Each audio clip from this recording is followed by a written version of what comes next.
अस्सलाम वालेकुम कैंसेरियंस, मैं हारिस अज़मी प्रोफेशनल एस्ट्रोलॉजर आपकी खिदमत में हाज़िर हूँ इस हफ्ते की इंपॉर्टेंट मोस्ट रिसर्चेस के साथ। एक बहुत बड़ी खुशखबरी है। आपका सूरज आपके यहाँ 9th हाउस से निकलकर वो वहाँ भी बहुत पॉजिटिव था, अब वो 10th हाउस में आपके हाउस ऑफ कैरियर में आ जाएगा 20 मार्च को। So this is big news. साल में एक ही दफ़ा सूरज 10वें घर का हिस्सा बनता है 30 दिनों के लिए, और इन्हीं 30 दिनों में कैंसेरियन के लिए अब जो राहें खुलेंगी इस सन सीज़न की वजह से। सूरज नहीं देता, अल्लाह ताला ही देते हैं। सूरज उस सिस्टम का हिस्सा है जिसके ज़िम्मे कुछ काम लगाए हैं अल्लाह ताला ने। इस वक्त कैंसेरियन, तमाम वो कैंसेरियन जो प्रैक्टिकल दौर के आगाज़ में हैं, जॉब के हसूल के लिए कोशिशें कर रहे हैं, उनके लिए आसानी देखने को मिलेगी 20 मार्च के बाद। जॉब का मिलना आसान होगा, उनके टैलेंट की कदर होगी, सोर्स ऑफ इनकम डेवलपमेंट, तेज़ी से तरक्की, आसान तरक्की, लॉन्ग लास्टिंग तरक्की। एंड दूसरा, कैंसेरियन में सूरज के 10वें घर में आ जाने से सिंसियरिटी लेवल्स इन्हेंस होंगे। वो अपने मकासद की तरफ ज़्यादा फोकस होकर चलेंगे। बिजनेसमैन कैंसेरियन भी सूरज के 10वें घर में आने से बिग प्रॉफिट्स एक्सपेक्ट कर सकते हैं, तो वो रिस्क टेकिंग हाई विजन के साथ करें, मल्टीटास्किंग करें।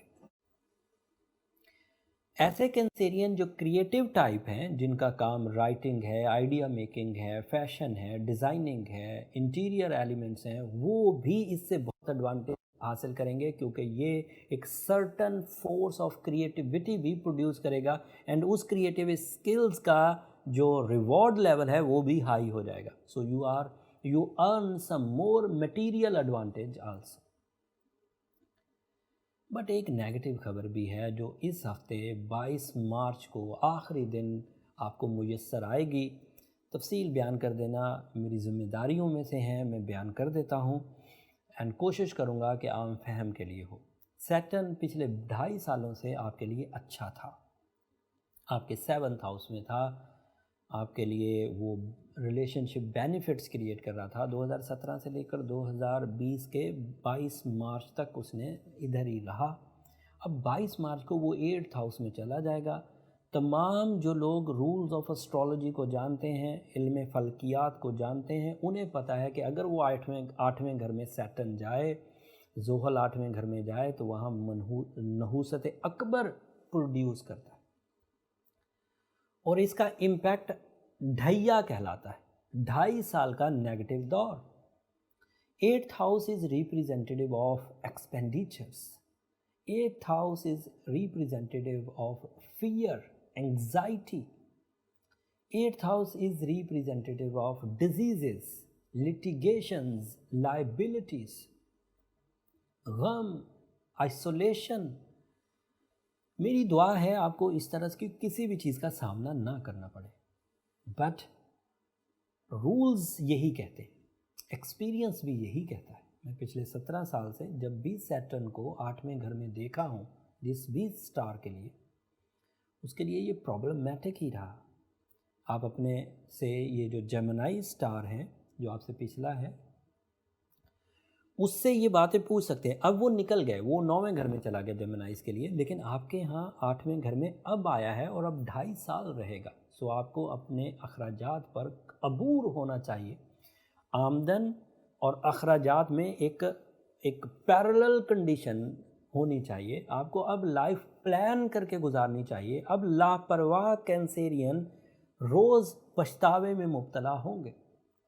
सो लापरवाही अब आप पर सूट नहीं करेगी, कमज़ोरियाँ अब आप पे सूट नहीं करेंगी। सैटर्न आपको जजमेंट्स भी देता है कि आप अपनी अच्छाइयों को ग्रैब करें, डिसिप्लिन के साथ गुजारें, हार्ड वर्क के साथ गुजारें लाइफ को, मामलात को सुलझाएं। अब आप जूं के तू है कि बुनियाद पर आप नहीं चल सकते, जैसे है कि बुनियाद पर आप नहीं चल सकते।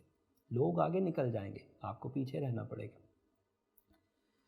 ढैये की ट्रीटमेंट भी वही होती है जो साढ़सत्ती की ट्रीटमेंट होती है, क्योंकि साढ़सत्ती सिर्फ 7.5 साल का सेम बिहेवियर देती है, सिर्फ मुद्दत में तवील होती है, जबकि 2.5 साल सेम बिहेवियर साढ़सत्ती वाले देते हैं, सिर्फ मुद्दत में शॉर्ट होते हैं, टाइम फेज शॉर्ट होता है।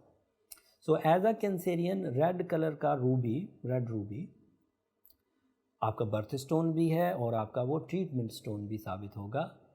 अगर आपकी उम्र 25 साल से 40 साल है तो आपको अब 9 से 10 कैरेट फाइन क्वालिटी रूबी पहनना चाहिए।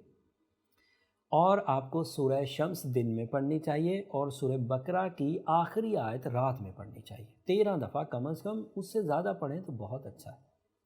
काले कपड़े प्लानफुली मना आप मत पहनिए। Black colour is a lucky colour toward Saturn. Saturn जब अच्छा हो तो ब्लैक दबा के पहनिए ताकि सैटर्न की रेडिएशंस आएँ तो आपके लिए वो मुफीद हों, आपके इमोशंस को बूस्ट करें, आपके अंदर क्रिएटिव आइडियाज़ लाएं। लेकिन अगर सैटर्न मनफी है तो वो रेडिएशन जो सैटर्न से नेगेटिव फॉर्म में आएंगी वो आपको उदास करेंगी, गमगीन करेंगी, जल्दबाज बनाएंगी, वसीला बनाएंगी।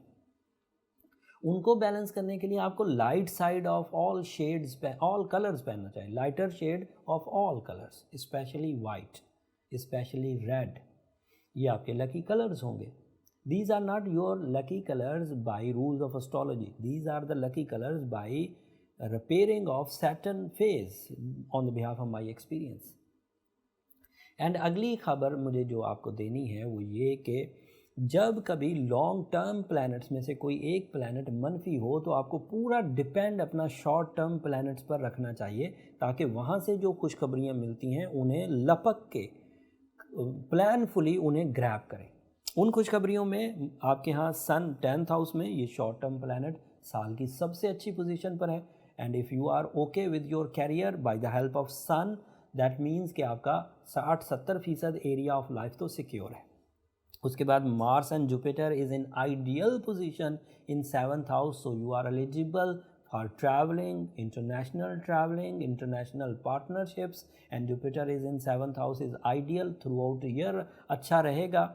और अब ज़्यादा अच्छा परफॉर्म करेगा क्योंकि पहले सैटर्न 7th हाउस में जुपिटर को थोड़ा दबा सकता था, अब क्योंकि सैटर्न अगले हाउस में चला गया तो जुपिटर आज़ादी से काम भी करेगा। So you are more lucky. So ये साल तो जुपिटर की सपोर्ट से गुजर जाएगा। असल ट्रबल 2021 में आएगी जब सैटर्न और जुपिटर इकट्ठे हो जाएंगे, फिर आपको मुश्किल होगी। Venus is in 11th house, तो दोस्तियाँ मोहब्बत में बदल सकती हैं। लव लाइफ के डिसीजंस हो सकते हैं, लाइफ पार्टनरशिप के प्रपोजल्स आ सकते हैं, मेल हों चाहे फीमेल हो, और प्रपोजल एक्सेप्ट कर लेना अपने मेरिट्स के मुताबिक अच्छा भी रहेगा। एंड वो कन्वर्ट हो जाएगा सक्सेसफुल लाइफ पार्टनरशिप में। और successful life partnership general life partnership नहीं, when the Venus is in good form उस वक्त किए हुए कमिटमेंट ज़्यादा स्ट्रॉन्ग रिजल्ट्स देते।